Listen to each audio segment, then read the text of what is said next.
Police कर्मचाऱ्याचा स्वतःवर गोळी झाडत आत्महत्येचा प्रयत्न। शहरातील पारोडा रोडवरील कृषी उत्पन्न बाजार समितीच्या आवारात वखार महामंडळाच्या कार्यालयाजवळ ईव्हीएम मशीन ठेवलेल्या गोदामाबाहेर ड्युटीला असलेला पोलीस रायफलची गोळी लागून जबर जखमी झाला असून स्वतःवर गोळी झाडून त्याने आत्महत्येचा प्रयत्न केल्याची चर्चा शहरभर सुरू आहे।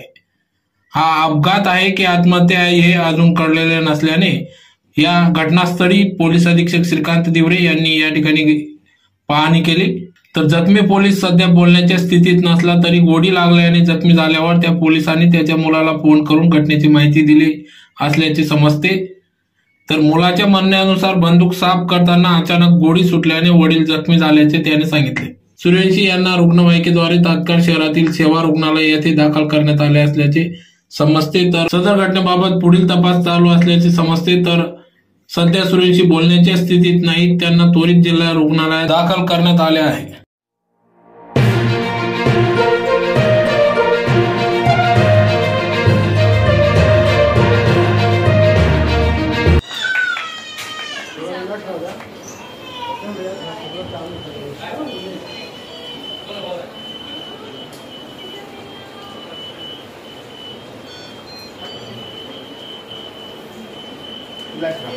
काय माहिती होऊन गेले, आता व्यवस्थित राहा, काही होत नाही, ठीक आहे।